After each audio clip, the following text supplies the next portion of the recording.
Russia can regain its status as a superpower by using these hidden innate abilities. On the one hand, much of Russia is presently covered in snow, and on the other, the country is completely encircled by NATO allies. What prevents Russia from becoming a superpower despite having the second largest arsenal in the world after America, the superpower that presently belongs to America? Russia is going to get it back. The issue is though how. What changes in Russia's geographic position will restore it to its former status as a superpower? We all understand that in terms of land area, Russia is the world's biggest nation. In Russia, when it is time for sunrise in the west, it is also dinner time in the east. Russia is so large it spans 17.1 million square kilometers that it can accommodate 204 United Arab Emirates, 5 India, 8 Saudi Arabia, and 19 Pakistan-like nations inside of it. The world's largest underground oil and gas reserves are located in Russia, which is also very vast geographically. In terms of natural gas reserves, Russia is in first place, whereas crude reserves rank 8th. Many European nations are wholly reliant on Russian gas, according to a survey from 2021. And if an average is calculated, 40% of the gas in all of Europe originates in Russia. Therefore, if Russia ceases supplying gas to Europe, it may have a very negative effect on the continent's economy as a whole. In addition to being the largest and most resource-rich country, Russia also exports a lot of wheat. Russia produces the majority of the world's wheat goods, approximately 18%. Along with all these benefits, Russia also has a significant geographic problem, which consistently prevents Russia from overtaking other nations as the best. And that is because of the bitterly cold climate, the majority of Russia's land resides totally worthless. Siberia, where this area is located, has an annual average temperature of just 0.5 degrees Celsius. This region of Russia is also home to the coldest city in the globe, where wintertime temperatures can drop as low as -71 degrees Celsius. Additionally, we call this place Oymyakon. The population of Russia is very sparse in relation to its land size because a significant portion of it experiences severe weather conditions. Second, within this 20% of Russia's territory, 75% of the country's total populace resides. Russia has spent ages attempting to solve this problem. However, it was still a failure. The Russian shoreline is significantly larger than the American coastline, not just in terms of area. Over 37,650 kilometers make up Russia's shoreline. Russia, however, still suffers from a number of problems. It is actually the Arctic Ocean that is frozen for the majority of the year. In other words, despite having such a long shoreline, it serves no purpose for Russia. Now clearly, countries with greater sea access are able to trade with more nations. More trades imply greater potential for dominance. After all, the only way for goods to be shipped at incredibly cheap costs across the globe is via the ocean. It is not only challenging for the cargo ships to travel because of the ice, but it can also be extremely dangerous. Russia trades with other nations with considerable difficulty despite having such a long coastline. Currently, these 3 ports handle all of the country's commerce. One of these is the port of Vladivostok, which is in the east of Russia and where the ocean stays frozen for several months.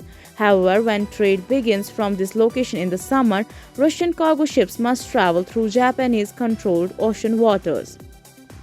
Japan is also a NATO and American ally that is very powerful. One such group of nations that was established exclusively to combat Russia is NATO. In other words, if Russia attempts to attack any NATO member, all other NATO members will back it. However, the same issue also exists at the harbor of St. Petersburg in Russia. During the season, cargo ships must travel through all of the nations that are NATO and American allies or members because the area is icy for several months. The third is the Black Sea city of Novorossiysk, which is found in southern Russia. Although there isn't much ice here, the freight ships must navigate a tight passageway close to Turkey. Therefore, Russia is unable to conduct free commerce even in this area. While Turkey is a member of NATO, ties between the two countries have undoubtedly improved recently. Russian security is thus threatened even here.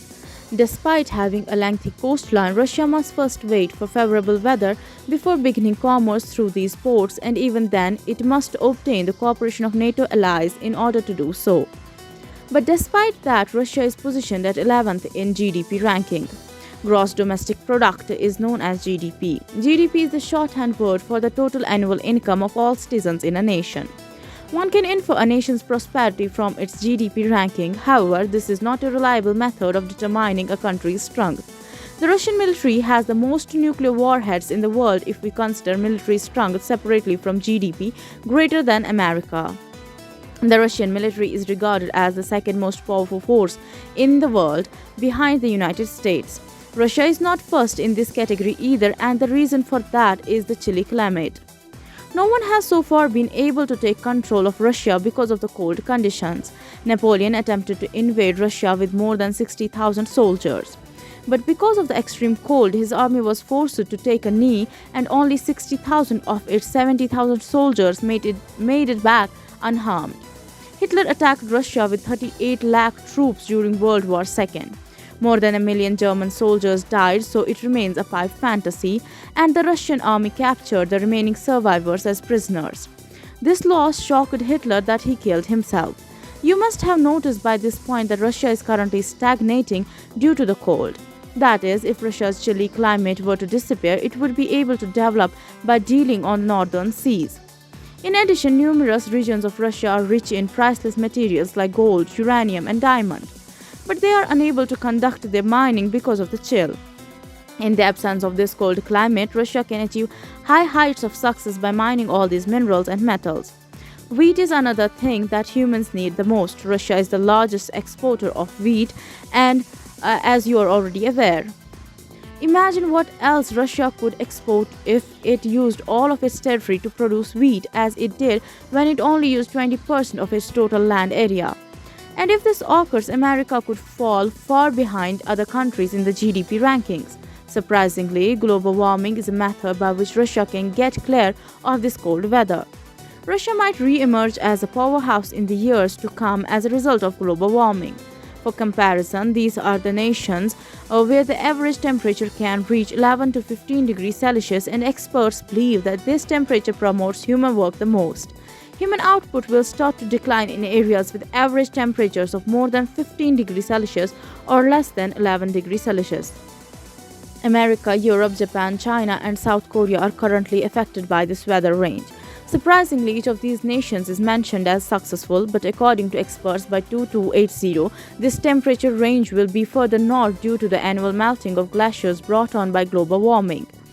Then, and especially at that point, will be the moment for Alaska, Canada, Greenland, Iceland, and Russia to shine. NASA analysis shows that the amount of Arctic Ocean ice was very noticeable in 1979, but as time went on, this ice melted, leaving only this little ice in 2019. This information indicates that the Arctic Ocean's ice is thinning by 13% annually. And if everything keeps going as it is, the Arctic Ocean won't have any ice by 2035. The country that will gain the most from this is Russia.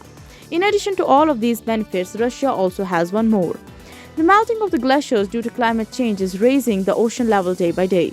That is, the coastal towns will be submerged first when the ocean level rises. America, whose main cities are situated along the coast, may experience severe difficulties in the years to come, which also entails the evacuation of whole towns. And it goes without saying that this will cost a lot of money.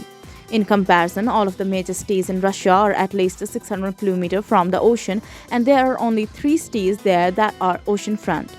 In the near future, Russia will also gain from this. Egypt's sea path between Asia and Europe is the Suez Canal. Not only from China, but ships all over Asia have to use this Suez waterway to go to Europe. The Egyptian government receives significant fees from the boats as well. This waterway is used by about 2,000 vessels annually. Additionally, the Egyptian government receives a toll fee of about $40,000 from each vehicle. That is, the Egyptian government earns $8 billion per year from the flow of 20,000 ships. Ships travel 18,000 kilometers, 37 days by sea from Shanghai, China to Rotterdam, Europe. However, as soon as the Arctic Ocean ice dissipates, the ships will travel through Russia.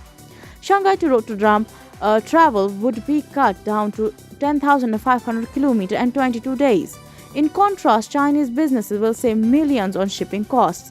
They will also undoubtedly pay Russia a hefty toll charge to cross its controlled sea at the same time. In Russia, everything from agriculture to natural gas production and precious mineral mining to population growth, for Russia, the effects of climate change could be extremely beneficial in every area. And there is a good possibility that in 50 or 60 years, Russia will reclaim its status as a global superpower. That's all for today, folks. Take care of yourself. Give us your thoughts on this in the comment section. And if you appreciate our content, please hit the like button and subscribe to our channel. Share this video with your family and friends. We will meet soon in a new video. Thank you. Jai Hind.